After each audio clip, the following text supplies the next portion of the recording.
ጤና ይስጥልኝ ክቡራት ተመልካቾቻችን ከሐረሪ ቴሌቪዥን የዕለቱን ዜናዎች ወደ እናንተ እናደርሳለን። ከዜናዎቹ ጋር ቤተልሔም ደሴ ነኝ። አብራችሁን ቆዩ። የሐረር ፌዴራል ፖሊስ ሆስፒታል ማስፋፊያ የክልሉን የሜዲካል ቱሪዝም የሚያጎለብት ነው ሲሉ የሐረሪ ክልል ርዕሰ መስተዳድር አቶ ኦርዲን በድሪ ገለጹ።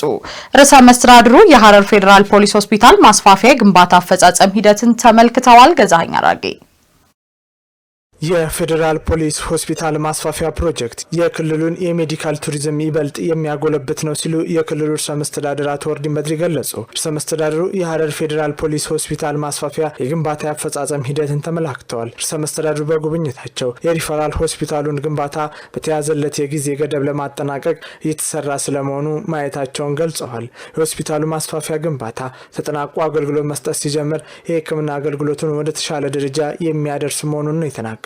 በክልሉ ለጤና አገልግሎት ተደራሽነት ልዩ ትኩረት ተሰጥቶ ወደ ስራ መገባቱን የጠቀሱት ርዕሰ መስተዳድሩ የሆስፒታሉ ማስፋፊያን በክልሉ በጤናው ዘርፍ የሚሰጠውን አገልግሎት ወደ ተሻለ ደረጃ ለማሳደግ የራሱን አስተዋጽኦ እንደሚያበረክት ገልጸዋል። በተለይ ሐረር ጎረቤት ሀገራትን ጨምሮ ከአጎራባች ክልሎች ለሕክምና የሚመጡ በርካታ ተገልጋዮች የሚስተናገዱባት የሜዲካል ቱሪዝም ከተማ መሆኗን ጠቅሰው የሆስፒታሉ ማስፋፊያ የሜዲካል ቱሪዝምን ይበልጥ የሚያጎለብት ነው ብለዋል።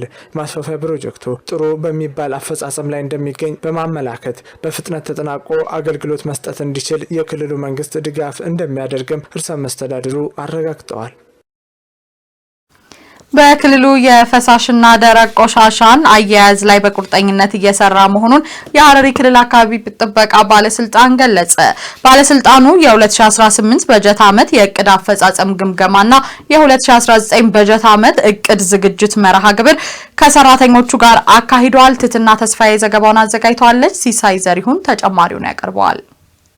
የሐረሪ ክልል የአካባቢ ጥበቃ ባለስልጣን የ2018 በጀት ዓመት የእቅድ አፈጻጸም ግምገማና የ2019 በጀት ዓመት እቅድ ዝግጅት መርሃ ግብርን ከባለስልጣኑ ሰራተኞች ጋር በዛሬው ዕለት አካሂዷል።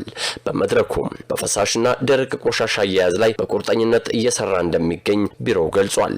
የሐረሪ ክልል የአካባቢ ጥበቃ ባለስልጣን ዋና ዳይሬክተር ወይዘሮ ነቢላ መሐዲም በመርሃ ግብሩ እንደገለጹት ባለስልጣኑ ከመንግስት በተሰጠው መመሪያ መሰረት ሰፋፊ ስራዎችን እያከናወነ ይገኛል ብለዋል። ክልሉን ከብክለት ነጻ የማድረግ ስራ እንዲሁም በክልል ደረጃ የተሰሩ የልማት ስራዎችን ጠብቆ ከመንከባከብ አኳያም ጠንካራ ስራዎች መከናወናቸውን አንስተዋል።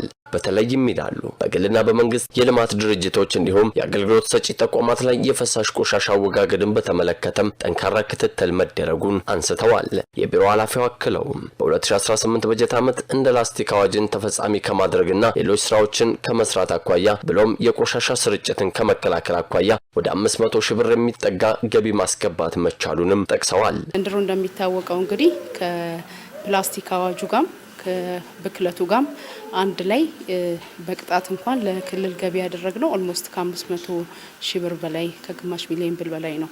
ከዛም ባሻገር ደግሞ እንግዲህ የድምጽ ፍቃድን በአዋጅ የተሰጠን አንዱ ስልጣን ሆኖ ሳለ ከዛ ጋር በተያያዘም እንግዲህ ኦልሞስት ወደ 300 ሺህ ብር አካባቢ ነው ያስገባ ነው እና ምን ነበር የ2018 ጥንካሬ ብለን ስናይ የተሰጡንን በአዋጅ የተሰጡትን ስልጣኖች በአግባቡ በእቅድ ይዘን 2018 የእቅድ ዝግጅት ክፍላችን ጊዜያችንንም እስከ ሰኔ አድርገን ሐምሌ 1 ነው ስራ የጀመርነው። ሐምሌ 1 ስራ ጀምረን ነገር ግን ደግሞ ስራዎቻችንን በየሳምንቱ ይታቀዳል፣ በየሳምንቱ እቅድ ይገመገማል።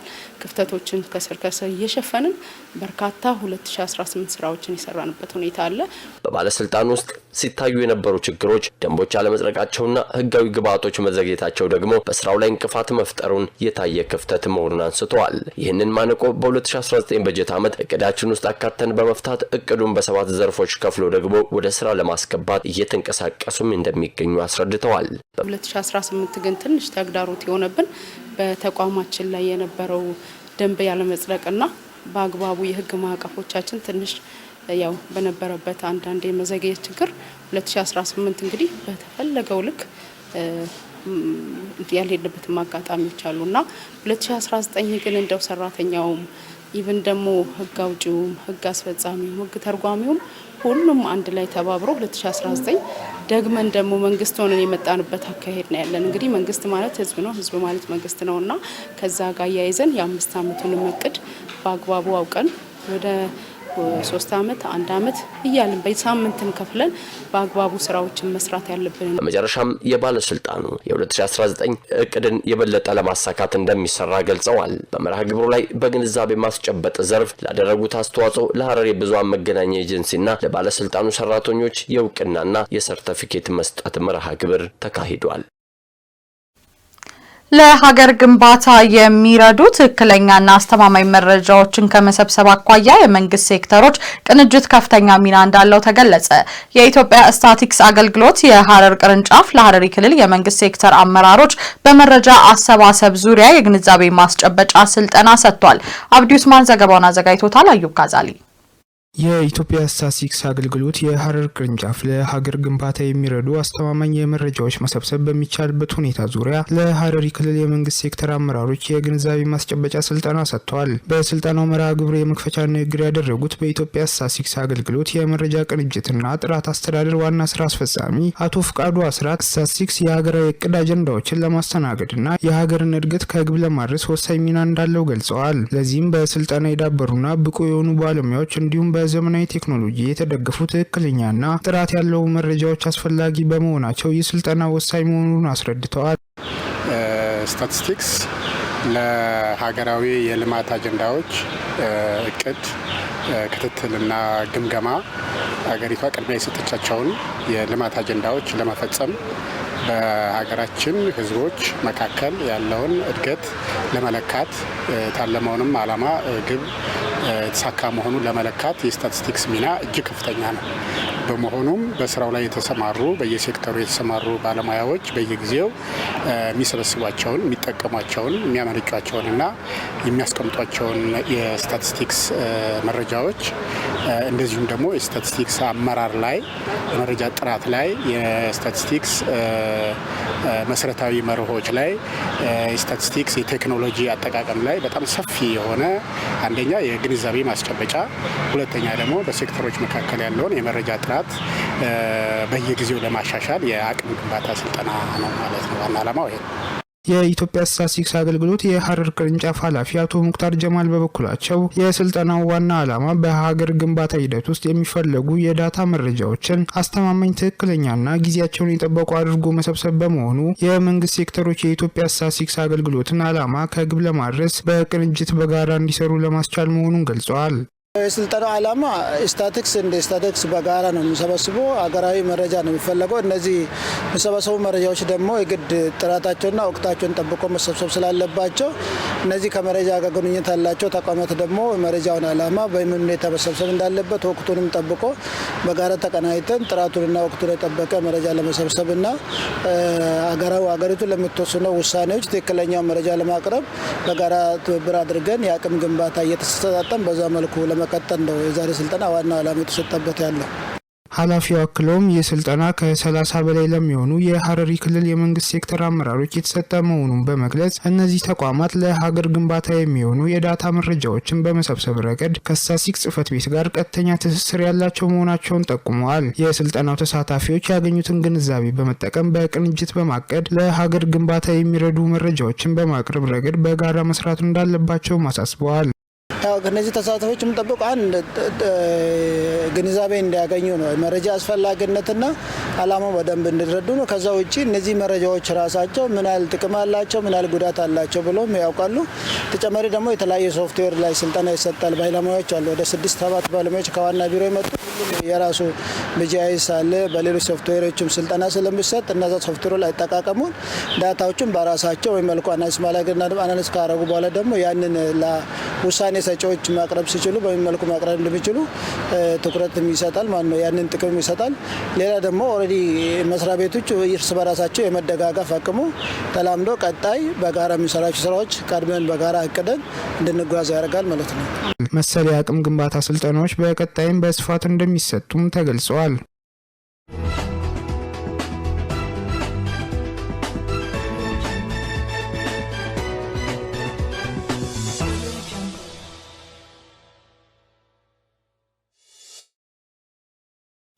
ዜናዎቻችን እንደቀጠሉ ናቸው። ወደ ሀገር አቀፍ ዘገባዎች አለፍን።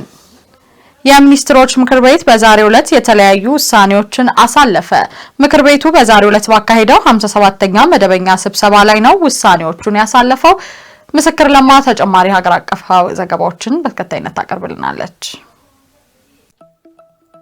የሚኒስትሮች ምክር ቤት በዛሬው ዕለት ባካሄደው 57ኛ መደበኛ ስብሰባ በተለያዩ ጉዳዮች ላይ ተወያይቶ ውሳኔ ያሳልፏል። ምክር ቤቱ በቅድሚያ የተወያየው ከዓለም አቀፍ የልማት ማህበር ጋር በተፈረሙ 3 የፋይናንስ ድጋፍና ብድር ስምምነቶች ላይ ነው። የመጀመሪያው ለዘላቂና ሁሉን አቀፍ የእድገት ልማት ፖሊሲ ማስፈጸሚያ የሚውል የ437 ሚሊዮን 400 ሺህ SDR የብድር ስምምነት ነው። ሁለተኛው የማህበረሰብ ተኮር የመሬት አያያዝ ፕሮግራም ማስፈጸሚያ የሚውል የ145 ሚሊዮን 500 ሺህ SDR የብድር ስምምነት ነው። ሶስተኛው ለአየር ንብረት ለውጥ የማይበገር የመስኖ ልማት ለዘላቂ ምርታማነት ፕሮጀክት ማስፈጸሚያ የ54 ሚሊዮን 600 ሺህ SDR የብድር ስምምነት ነው። ምክር ቤቱ ሶስቱ የብድር ስምምነቶች ከሀገራችን የብድር ፖሊሲ ጋር የሚመጣጠን መሆናቸውን በማረጋገጥ የብድር ስምምነት ማጽደቂያ ረቂቅ አዋጆች ለህዝብ ተወካዮች ምክር ቤት እንዲተላለፍ በሙሉ ድምጽ ወስኗል። በመቀጠል ምክር ቤቱ የውሃና ኢነርጂ ሚኒስቴር የኢትዮጵያ ቤተ መዛግብትና ቤተ መጻሕፍት አገልግሎትና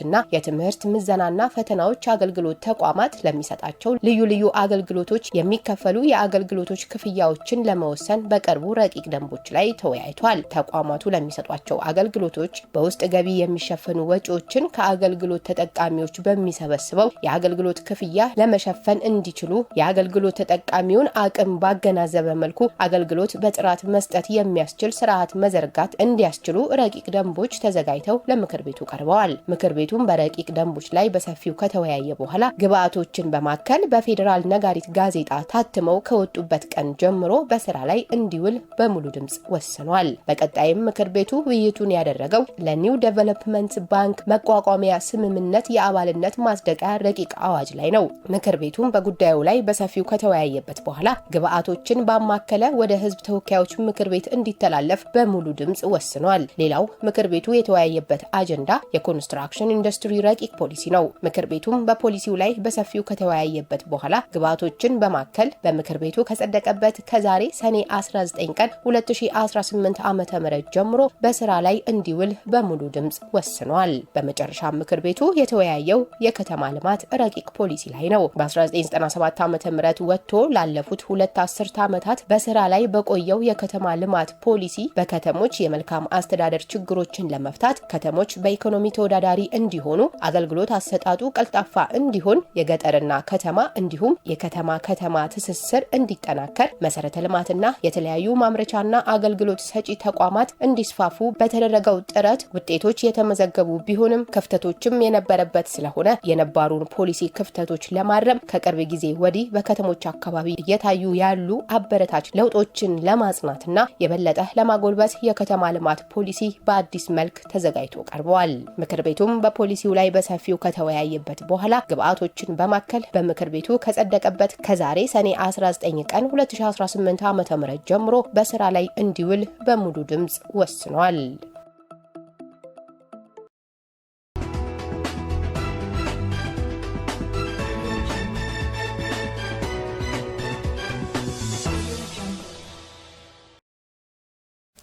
የውጭ ዜና በቬንዙዌላ ርዕደ መሬት የሟቾች ቁጥር 235 ደረሰ። የሟቾች ቁጥር ከዚህ በላይም ሊሻገር እንደሚችል ተገምቷል። ዘገባው የቢቢሲ ነው። ባህር ጠንክር በቬንዙዌላ ዋና ከተማ ካራካስ አቅራቢያ በደረሰ 2 ተከታታይ ከባድ የመሬት መንቀጥቀጥ ቢያንስ 235 ሰዎች ህይወት ሲያልፍ 4300 የሚሆኑ ደግሞ ጉዳት ደረሰባቸው። የድንገተኛ አደጋ ሰራተኞች ከፍርስራሾች ውስጥ ሰዎችን ለማውጣትም ጥረት እያደረጉ ይገኛሉ። በካራካስና በአቅራቢያው በሚገኘው የባህር ዳርቻ ከተማ ላጓራ በህንፃዎች ፍርስራሽ የተቀበሩ ሰዎች ለእርዳታ ሲጣሩ ይሰማሉ ተብሏል። የመጀመሪያውና በርዕደ መሬት መከላከያ 7.2 የተለካው አደጋ ከበድ ያለ 7.5 የመሬት መንቀጥቀጥ የተከተለ ሲሆን እንደ አሜሪካ ጂኦሎጂካል ሰርቬይ ከሆነም የመሬት መንቀጥቀጦቹ ከመሬት ቀረብ ብለው የተከሰቱ በመሆናቸው ውድመቱን ከባድ አድርገውታል። በአደጋው በርካታ ሰዎች ሞተዋል ተብሎ ሲገመት ሌሎች ደግሞ ቤት አልባ ወይም በተጎዱና ለአደጋ በተጋለጡ ህንጻዎች ውስጥ ከመቆየት ይልቅ መንገድ ላይ መሆንን መርጠዋል። አደጋው የደረሰውም ረቡዕ ዕለት ቬንዙዌላ ብሔራዊ በዓል ያከበረች በነበረችበት ጊዜ ነው። ይህ ማለትም አደጋው የደረሰው ከወትሮ በተለየ በርካታ ሰዎች ቤት ውስጥ እያሉ ነበር። የቬንዙዌላ ብሔራዊ ምክር ቤት ፕሬዝዳንት ሆርሄ ሮድሪጉዝ የአገሪቱ ጊዜያዊ ፕሬዝዳንት ዴልሲ ሮድሪጌዝ አስቸኳይ ጊዜ ካወጁ በኋላ የሟቾች ቁጥር መጨመሩን አስታውቀዋል። ከርዕደ መሬቱ በኋላ በአካባቢዎቹ ድህረ መንቀጥቀጥ የቀጠለ ሲሆን ቢያንስ 300 ንዝረቶች መሰማታቸውን ፕሬዝዳንት ዴልሲ ሮድሪጎዝ ለአገሪቱ የቴሌቪዥን ጣቢያ ተናግረዋል። ከ10,000 በላይ ሰዎች ሊሞቱ የሚችሉበት እድልም 42 በመቶ ላይ የተገመተ ሲሆን ከ100,000 በላይ ሰዎች የመሞት እድላቸው ደግሞ 33 በመቶ መሆኑን ተገልጿል። ካቤሎ አታማራና ሎስ ፓሎስ ግራንዴስ የተባሉ የካራካስ ሰፈሮች ክፉኛ ጉዳት የደረሰባቸው ናቸው ብለዋል። እነዚህ አካባቢዎችም 200 ሰዎች በሞቱበት አውሮፓውያኑ 1967 የመሬት መንቀጥቀጥ ከሌሎች አካባቢዎች በበለጠ ጉዳት የደረሰባቸው ናቸው። ከቀናት በፊትም ቬንዙዌላ የመታት ሁለተኛው ርዕደ መሬት በ1900 ወዲህ ከባዱ እንደሆነ የአሜሪካ ጂኦሎጂካል ሰርቬይ መረጃ ያሳያል። ፕሬዝዳንት ትራምፕ ኒኮላስ ማዱሮ ባለፈው ጥር በቁጥጥር ስር ከዋሉ ወዲህ አደጋው ለቬንዙዌላ አዲስ መሪዎች የመጀመሪያ ፈተና እንደሚሆንም ይታመናል። የእስራኤል የጦርነት ዑደት ማብቂያ የለውም ተባለ። በተለያየ መንገድ ጦርነትን እየቀሰቀሰች ሲሆን ጉዳዩ አፋጣኝ መፍትሄ ይፈልጋል የሚሉ አካላትም እየበዙ ነው። ምስጋናው ኃይሉ ተጨማሪ አለው። የተኩስ አቁም ስምምነቶች ቢደረገውም ጦርነቶች ምንም አይነት ግልጽ ማብቂያ የላቸውም፣ የደህንነት ስኬት ሳይታይባቸው ቀጥለዋል ሲሉ ተንታኞች ተናግረዋል። በቴህራንና በዋሽንግተን መካከል የተፈረመው የመግባቢያ ስምምነትም ለ3 ወራት የቆየውን የአሜሪካና እስራኤል ኢራን ጦርነት ከቆመ ከአንድ ሳምንት ባነሰ ጊዜ ውስጥ የእስራኤል ሕዝብ ውሳኔ ውድቅ አድርጎታል። በቅርቡ የተደረገ ሕዝብ አስተያየት ጥናት እንደሚያሳየው 92 በመቶ የሚሆኑት እስራኤላውያን አሜሪካ ለዘመናት በዘለቀው ጠላትነታቸው ላይ ሊቀዳጁ የነበረውን ድል አሳልፋ ሰጥታለች ብለው ያምናሉ። ከነዚህ ውስጥም ግማሽ ያሉ ደግሞ ብታዝንም ባታዝንም እስራኤል በሊባኖስና በሂዝቦላ ላይ የምታደርገውን ጥቃት መቀጠል አለባት ብለዋል። እስራኤል በጥቅምት 7 ቀን 2023 በሐማስ ከተመራው 1139 ሰዎች ከገደለው ድንገተኛ ጥቃት ማግስት ጀምሮ በክልሉ ቀጣይነት ያላቸው ጦርነቶች እያካሄደችም ትገኛለች። በጋዛ ከ73,000 በላይ ፍልስጤማውያን ወደ መግደልና ወደ ሰፊ ግዛቶች ፍርስራሽነት በመቀየር የዘር ማጥፋት ወንጀል ፈጽማለች ተብላ ትወቀሳለች። በተጨማሪም በኢራን ላይ ያሉ 2 ጥቃት የሰነዘረች ሲሆንም በሊባኖስ በሺዎች የሚቆጠሩ ሰዎች ገላለች። በሶሪያ የምድር ወረራዎችን አካሂዳለች። እንዲሁም በየመን በሚገኙ ሁቲ አማጽያን ላይ አልፎ አልፎም ጥቃቶች ሰንዝራለች። ምንም እንኳን ፖለቲከኞቹ ጦርነት በሚመራበት መንገድ ላይ ባይስማሙም በእስራኤል ፓርላማ ውስጥ ለጦርነቱ ያለው ድጋፍ ግን ከፍተኛ ነው። የሀገሪቱ የቀድሞ ጦር አዛዥ ጋዲ አይዘንኮት በኢራን ላይ የተደረገው ጥቃት በቅርብ 10 ዓመታት ውስጥ የተደረገ እጅግ ፍትሃዊ ጦርነት ሲሉ ገልጸውታል። የሊበራል ተቃዋሚ መሪ ያኢር ላፒድም ጥቃቶቹን የደገፉ ሲሆን አሜሪካ ከኢራን ጋር ስምምነት ማድረጓን ግን የእስራኤልን የውጭ ጉዳይና የደህንነት ፖሊሲ ትልቅ ውድቀት ነው ሲሉ ጠቅላይ ሚኒስትር ቤንያሚን ኔታንያሁን ተጠያቂ አድርገዋል። ምንም እንኳን አገሪቱ ላለፉት 3 ዓመታት ቀጣይነት ባለው ጦርነት ውስጥ ብትቆይም እስራኤል አሁን ካለችበት ሁኔታ የበለጠ ሰላማዊ ሆናለች ብሎ የሚያምን ጥቂት ነው። በጋዛ ሐማስ አሁን ሰፊ ቦታዎችን እየተቆጣጠረ ሲሆን በኔታንያሁ አባባል በጥቂት ቀናት ውስጥ ይወድቃል የተባለው የኢራን መንግስት እየጸና ነው።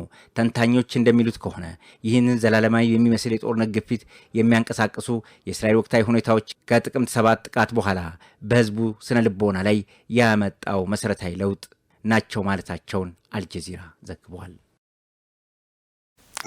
ክቡራት ተመልካቾቻችን ከሐረሪ ቴሌቪዥን ለዕለቱ ያዝንላችሁ ዜናዎች ተከታትላችሁን ይመስል ነበር። አብራችሁን ስለቆያችሁ ከልብ እናመሰግናለን። ከቀሪ የሐረሪ ቴሌቪዥን ፕሮግራሞች ጋር መልካም ጊዜ